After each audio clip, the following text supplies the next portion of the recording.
been pretty much Sorry, I forgot. Sorry. okay. And so since then, my life has been really pretty quiet. I've been doing a lot of domestic things, not really getting a lot done, but sort of making attempts at cleaning up piles in the house and going through papers and that kind of thing. But in recent months, I took a look again at those bus shelter images. I had made 8.5 by 11 size proofs for that project on a digital fine art paper, and decided that I would try to make some small pieces out of them. And I have been doing that, torn collage pieces, and they turning out to be really a lot of fun for me. And I'll have a few on exhibit pretty soon for you guys to look at. And that's just sort of been my life. I mean, I'm enjoying it. It's very satisfying. I have challenges ahead on just sort of technical things, like getting a decent web page. I'm working on that, and getting a better way of sending announcements out. But I'm looking forward to all our projects, and just wish everybody well. Thank you. Okay. Right. So, Carol, you've been so patient.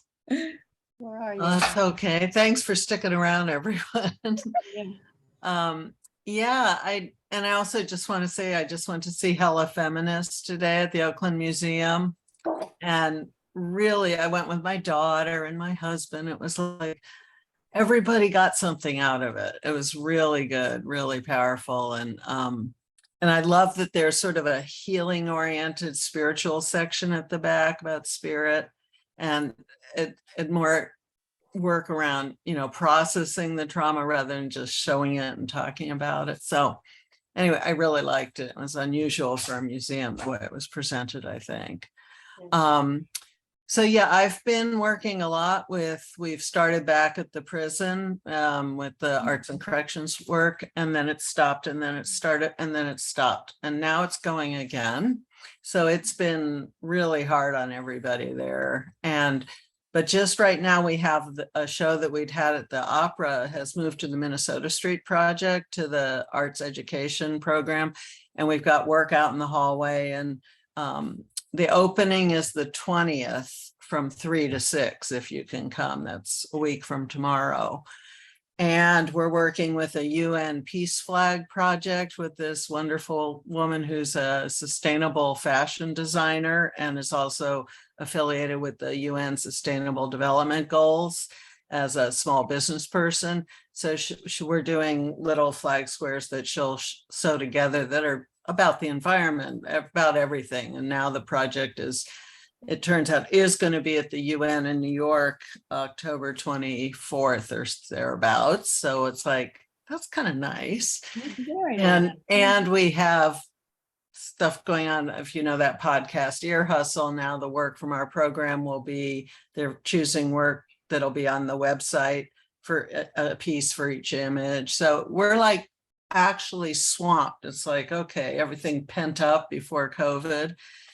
And I've been not working on my own work as much because I'm so busy with all that, but I'm doing a piece. It's wrapped wires and sort of teardrop shaped wire pieces that are all, but I'm doing sort of a healing thing, like wrapping the wire, and it's honoring or memorial. We have very, very, very long sentences in this state.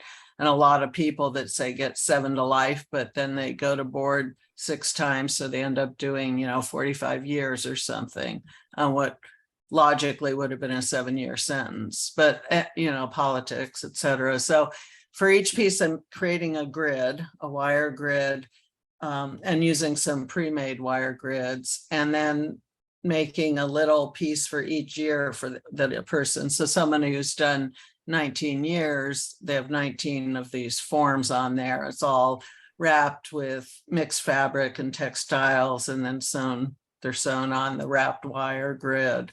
So that's my new series that I'm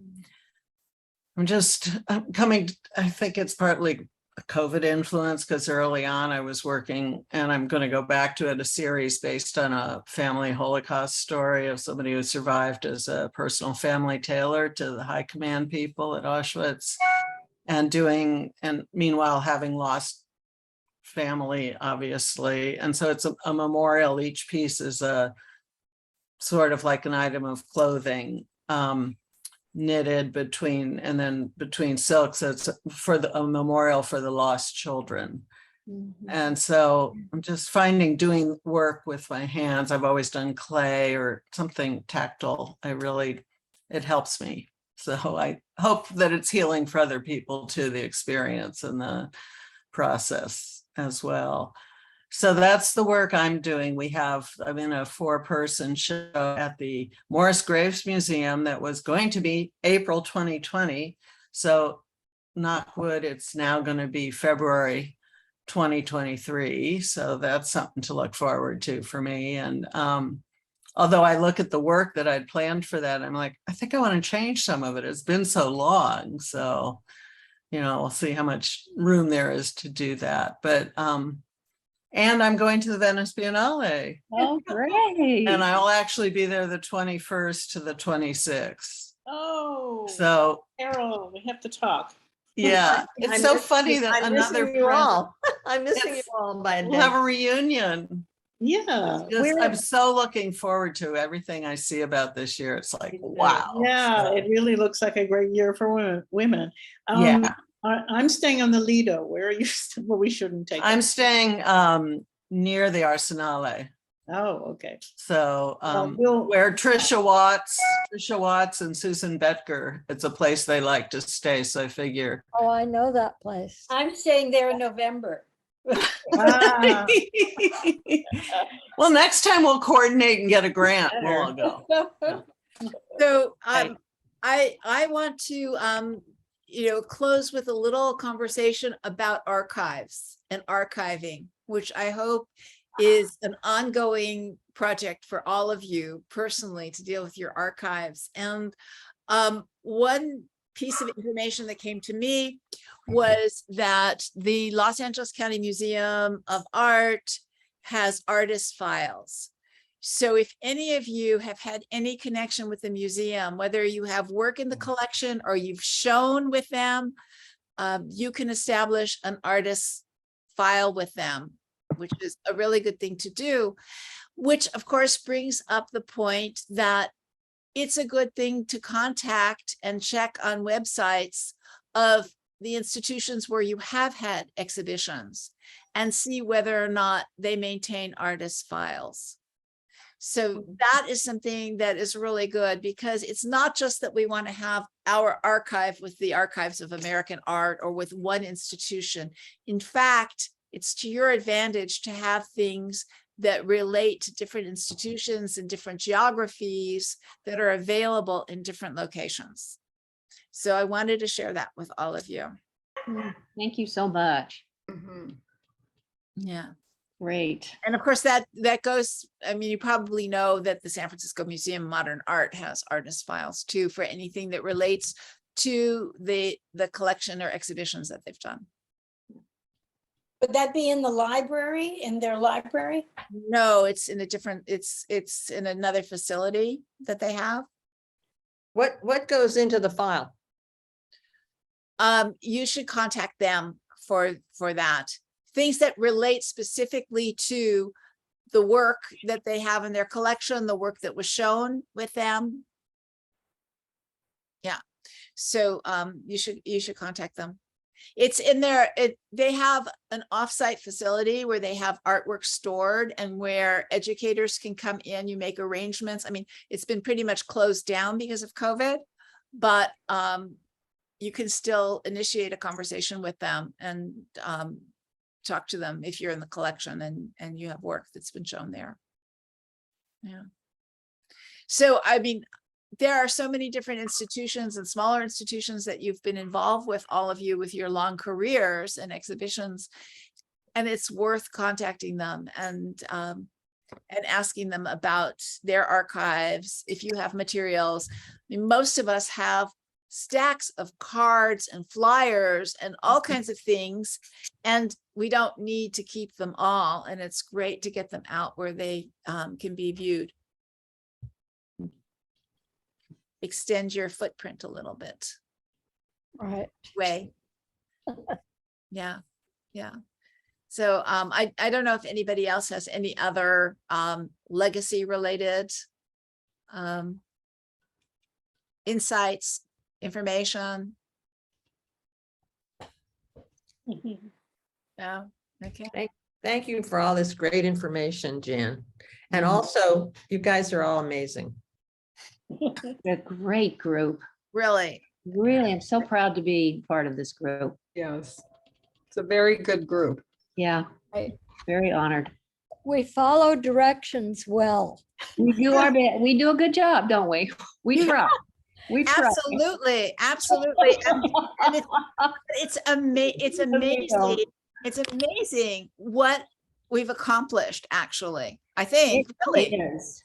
And the fact that we have taken on something that has historical merit is really significant. We're making a contribution with this documentation that we're doing. And commissioning women to write. Yes. Right? We're supporting writers. And the Yeah. more, Yes. it took a little while to get the group organized, but I think every time we do another book or do other things, there's just more and more energy and positive energy, you know, and people are taking it more seriously, like the Metropolitan Museum of Art, you know, as you do more things, then you get more attention like that. Right. I think Good. there's a lot of material out there that professionals view as being just promotional. And the fact that we have this very serious scholarly historical position is really important. So That makes a big difference. it makes a huge difference. And I know it means that everyone has to dig a little deeper through materials and work a little harder. And you're being all asked to write with, you know, a lot of reflection. But I think in the long run, it's going to be really important and significant because you know your work and you know the worth of it and what, you know, the true meaning and significance in a way that nobody else does. So I'm really glad that it's all coming together in one place where people can use this as a jumping off point for discovering the work of all of these amazing careers in greater depth. Yeah. Terrific Thank you. directory to have, I think.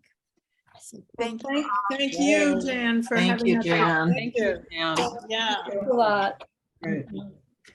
Take care, be well. We'll care, stay in everybody. touch. Bye. Thank you, Jan. Bye.